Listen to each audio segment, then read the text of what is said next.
안녕하세요. 주식경제 유토피아 주토피아에 오신 것을 환영합니다. 자, 오늘은 이제 한국 증시 9월 증시 전망을 통해서 여러분들에게 이제 이야기를 하려고 하는데요. 그동안 이제 삼성전자를 중심으로 이야기를 짧게 했지만 오늘은 코스닥 코스피 증시 차트를 같이 보면서 또 에코프로 차트도 보면서 증시 전망을 이렇게 디테일하게 조금 여러분들한테 해드리려고 해요. 자, 왜 그러냐면 이제 추가적으로 국제유가가 오를 수 있는 그런 변수가 있기 때문에 물론 국제유가가 갑자기 110달러, 120달러가 가진 않겠지만 그렇지만 한국 같은 경우는 국제유가가 어쨌든 조금 높게 유지되면 그거에 대한 반응이 시장에 좀 올 수가 있거든요. 그래서 이런 부분들을 생각해서 투자를 해야 된다. 이런 것들을 여러분들에게 좀 이야기하려고 제가 오늘 이제 증시가 이제 마감되지도 않았는데 이렇게 영상을 올리게 됐습니다.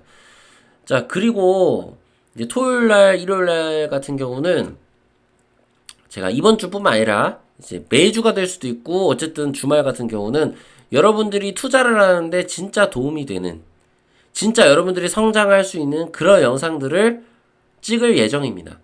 그래서 그 영상들을 하나씩 여러분들이 보면서 이제 단계를 밟아가다 보면 여러분들이 투자를 하는데 진짜 필요한 것이 무엇이고 내가 그동안 잘못된 생각을 가지고 잘못된 투자를 하고 있었구나. 이런 것들을 여러분들이 느끼게 되시면서 성장하게 되실 거예요. 그래서 그 영상들을 꼭 하나씩 보시길 바라겠습니다. 제가 봤을 때 그 영상들을 찍었을 때 조회수나 제 채널에 제가 감기가 걸려서 좀 죄송해요. 제 채널에 뭐 성장에 크게 도움되는 건 아닌데 최근에 이제 대산 문제로 이제 구독자님들이 또 오시는 분들이 있고 이런 것들을 제가 좀 봤을 때 여러분들한테 필요한 것들은 이런 거고 내가 이런 거를 먼저 해야겠다 이런 생각이 들어서 이제 그렇게 영상을 올리는 거니까요.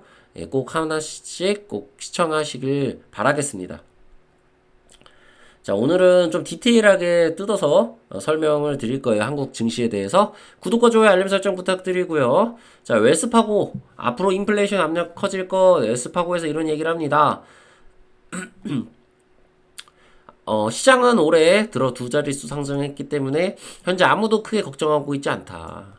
걱정해야 할 것은 미국 연준이 금리를 더 오래 높게 유지하고 싶어 할 수 있다는 사실. 근데 이거는 사실이 아니라 사실이에요. 예. 연준은 높게 유지할 생각입니다. 오랫동안. 유가가 이번에 10% 올랐다. 러시아와 석유 수출국 기구가 추가 감산을 하려고 할 것. 이 모든 것들은 인플레이션 압력을 키울 것. 어느 정도는 사실이죠. 예. 왜? 유가가 갑자기 올랐다가 70달러가 가거나 그러진 않아요.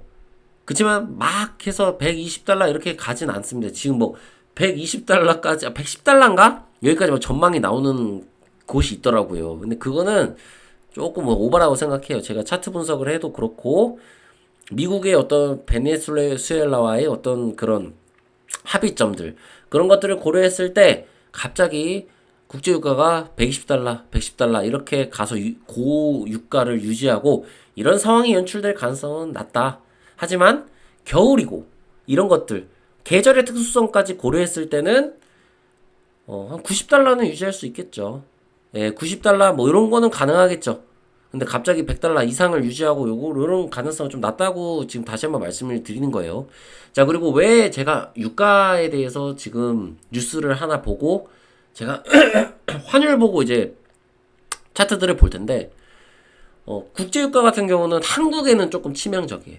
그러니까 미국보다 한국이 이 유가에 대해서 치명적이에요. 왜냐면 한국은 지금 미국과 한미금리 차가 2%가 벌어진 상태고 이 상황에서 유가가 올라갈 경우 소비자 물가지수 같은 경우는 오를 수 있어요. 오히려 그런 현상이 일어날 수 있어요. 그렇게 될 경우에는 좀 증시가 조금 충격이 올 수 있기 때문에 이 부분들에 대해서는 우리가 경각심을 가져야 되는 거예요. 자, 그리고 환율을 볼 텐데, 환율은 이제 제가 근 이 추세선들의 하단에서 놀고 있습니다. 이 안에서. 하지만 얘가 이제 갑자기 이렇게 튀일 경우에 이 위에서 놀 수도 있겠죠. 근데 얘가 튀더라도 제가 누누이 말씀드리지만 갑자기 1,400원을 아예 돌파해서 뚫고 올라가, 그런 상황은 일어날 가능성이 낮아요. 자, 한국은행에서 충분히 이 시나리오에 대해서 예측을 하고 있는 상황이고, 이게 만약에 튀길 경우에 외환보유고를 써서 분명히 막아낼 겁니다. 그래서 이 1,400원을 쉽게 돌파할 가능성은 낮지만 이 위에서 머물 수가 있다. 이 정도는 여러분들이 참고로 하시고 생각하고 계시면 될 것 같습니다. 그래서 환율을 지금 당장 너무 크게 걱정은 하지 않으셨으면 좋겠어요. 일단 1,400원 돌파할 가능성 낮아요. 자, 만약에 돌파하게 내둔다? 그런 상황이 오면 제가 이제 영상을 찍어서 다르게 얘기하겠죠. 아니, 한국은행에서 이거 막을 수 있는데 이거 안 막고 있어? 뭔가 이유가 있는 거겠죠. 그러면 뭐가 그 상황에서 이제 그럼 뭐 끝이지 뭐. 끝이에요. IMF예요. 이거 뭐 설마 이거 못 막고 갑자기 이렇게 해서 돌파하면 그 금융위기예요. 예. 그러니까 그럴 가능성이 지금 낮다고 지금 얘기하는 거예요. 제가. 그러니까 너무 크게 걱정하지 마세요. 자, 이제 차트 보면서 이야기하겠습니다. 먼저 삼성전자 차트 볼게요. 자, 일단 제가 누누이 말씀드렸지만 삼성전자가 버티는 이상 한국 증시는 긍정적으로 봐야 된다고 제가 말씀드렸죠. 자, 삼성전자의 이 저점을 이탈하면 절대 안 돼요. 이제는 아예 절대 안 됩니다. 그냥 차트에서 모든 게 다 그려져 있어요. 아, 이거를 이탈하면 진짜 이거는 한국이 뭔가 큰 문제가 터질 가능성이 어마어마하게 높아지는 거예요. 어마어마하게 진짜 큰일 나요. 자, 그래서 여기는 절대 내려가지 않을 거다. 지금 확신을 하는 거예요, 거의. 예, 이게 그 정도로 추세를 돌린 그런 봄이기 때문에 이 추세를 이탈하는 거는 이거는 진짜 심각한 거죠. 근데 현재 상황을 보면 지금 장중에는 이제 외국인이 좀 팔고 있지만 이제 장 끝나면 어떻게 될지 몰라요. 근데 삼성전자 같은 경우는 외국인들이 상당히 순매수를 지금 5일 내내 했습니다. 오늘 제외하고 오늘 어떻게 될지 모르겠지만, 그래서 삼성전자는 매우 긍정적이고요. 그 이뿐만 아니라 외국인이 지금 이미 얼마 샀는지 제가 계산도 못 하겠어요. 제가 마지막 봤을 때가 14조인가 샀어요. 16조인가. 그러니까 지금 거의 제가 봤을 때 18조는 산 것 같아요. 외국인 순매수. 그건 이제 확실하지 않아요. 제가 계산 안 했기 때문에. 이제 그건 그냥 넘어가는데, 중요한 거는 외국인들이 더럽게 많이 샀다. 삼성전자를. 그러니까 만약에 여러분들이 생각하는 그런 아마겟돈, 대산이 이야기하는 아마겟돈이 오게 된다면 외국인들은 다 깡통 찬다. 이렇게 생각하시면 될 것 같습니다. 외국인들의 메이저들 다 깡통 차고 끝나는 거예요. 그냥 우리나라도 끝나는 거고, 이렇게 생각하시면 될 것 같아요. 자, 삼성전자 같은 경우는 앞으로 성장 가능성이 꽤 높아요. 엔비디아하고 실질적인 계약을 따냈기 때문에, 엔비디아에. 그래서 삼성전자는 매우 긍정적으로 여러분들이 보시는 게 가장 현명한 판단이다. 근데 이 삼성전자를 추천하는 게 아니라 삼성전자 같은 경우는 우리나라의 시장을 주도할 수 있는 주도주기 때문에 제가 이렇게 설명을 드리는 거예요. 자, 그래서 우리가 코스피부터 한번 볼까요? 자, 이렇게 해서 코스피 이제 확대해서 보여드릴게요. 코스피 같은 경우는 지금 121선을 이탈한 상황이에요. 자, 코스피 같은 경우는 그러면 어떻게 우리가 지금 앞으로 이제 이 시세가 결정이 될까? 방향성이 나올까? 이것에 대해서 제가 좀 시원하게 말씀을 드리겠습니다. 자, 코스피든 코스닥이건 마찬가지예요. 결국 나스닥이 최고점, 역대 신고가 있죠. 그곳을 돌파를 해야 코스피가 3천을 가는 거예요. 그냥 코스피가 지 멋대로 막 3천을 갈 수 있는 게 아닙니다.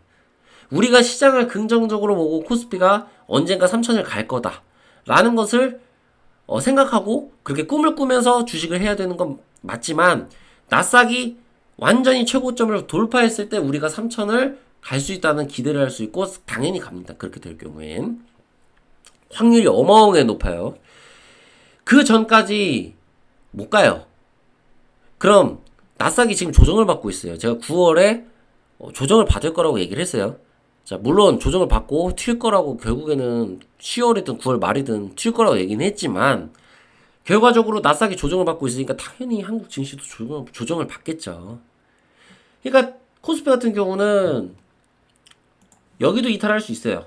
코스피는 냉정하게 얘기해서 예, 이탈할 수 있습니다. 충분히.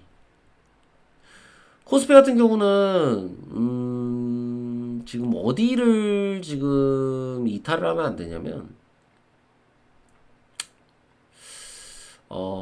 잠깐만요. 제가 선을 한번 그어 보겠습니다.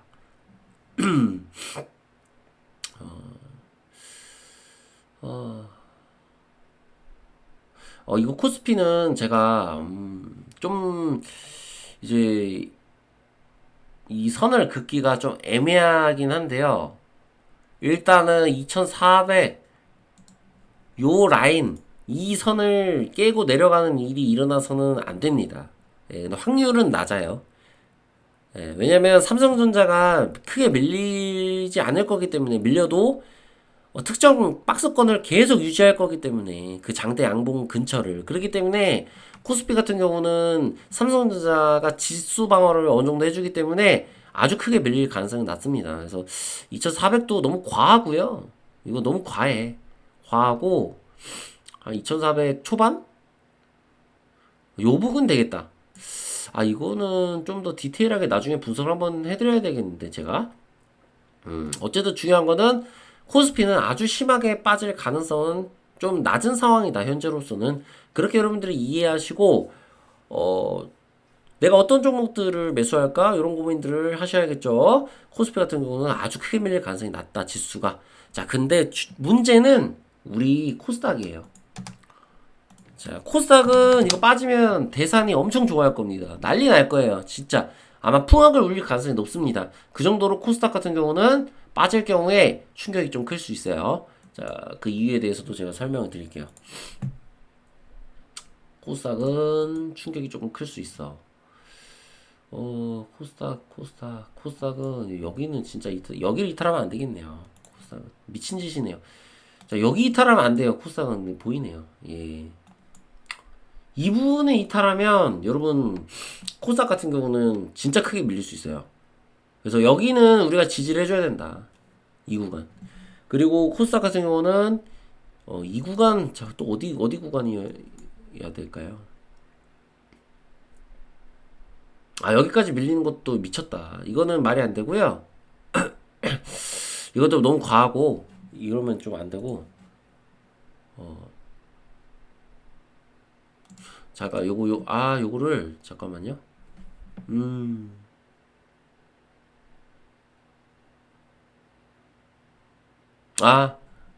예, 그냥 이 구간을 지지해야겠네요. 코스닥은.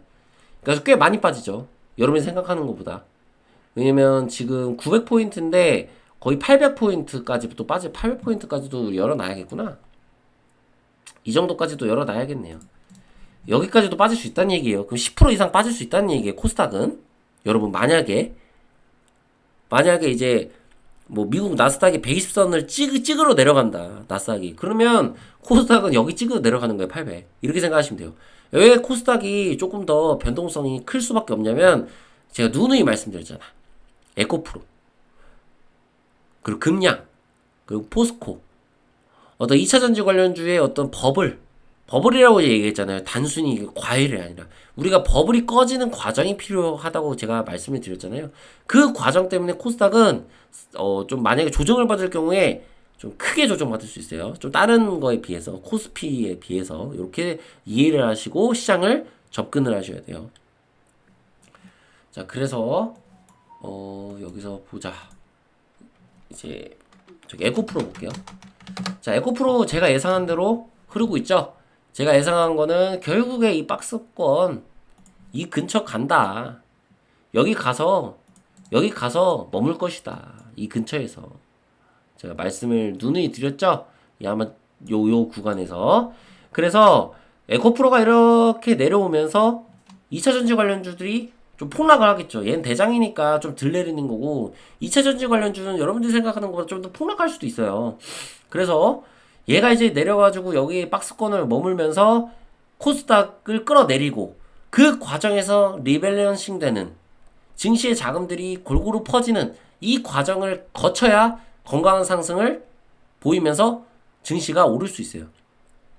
이 과정들이 9월에 일어날 수 있고 또 10월 뭐 초에도 일어날 수 있어요. 그래서 이것들을 여러분들이 고려하셔서 증시를 바라보셔야 되고, 이렇게 리밸런싱이 된 후에 삼성전자나 반도체 섹터가 오르면서 시장이 건강하게 상승하는 이 장이 올 수 있단 말이에요. 근데 이 과정에서 악재들이 좀 터질 수 있어요. 그리고 대상 같은 애들이 이제 풍악을 울리면서 야 진짜 세상 다 망한다 이렇게 얘기해버린단 말이에요. 근데 이제 진짜 그렇게 망해버리면 이제 대사는 슈퍼스타가 되는 거죠. 그러니까 어떤 슈퍼스타냐, 이제 사람들이 이제 착각을 하는 슈퍼스타. 어떤 이제 대형 채널이나 이런 데 절대 나올 수 없죠. 제정신은 아니니까.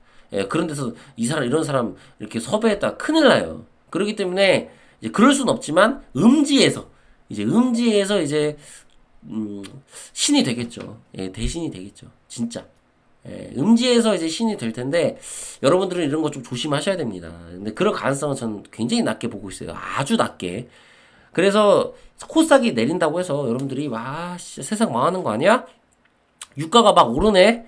아 그리고 중국이 뭐가 좀 터지네. 이렇게 생각하지 마시고 긍정적으로 시장을 바라보시고 여러분들이 어떤 종목을 사야 될지 이런 거 고민하시라고. 이게 지금 제가 드릴 수 있는 최선의 조언이라고 저는 생각합니다. 자, 그래서 9월 증시가 어떻게 될지는 결국에 나스닥의 고용 지표들, 물가 지표들 발표, 이게 가장 중요하다고 생각해요. 그래서 지금은 조금 한 지표를 봤을 때는 그닥 좋지는 않은데 다른 지표들이 나오는 것들을 보면서 상황을 지켜보는 게 가장 좋을 것 같습니다. 구독과 좋아요, 알림 설정 부탁드리고요. 주식경제 유토피아 주토피아였습니다. 감사합니다.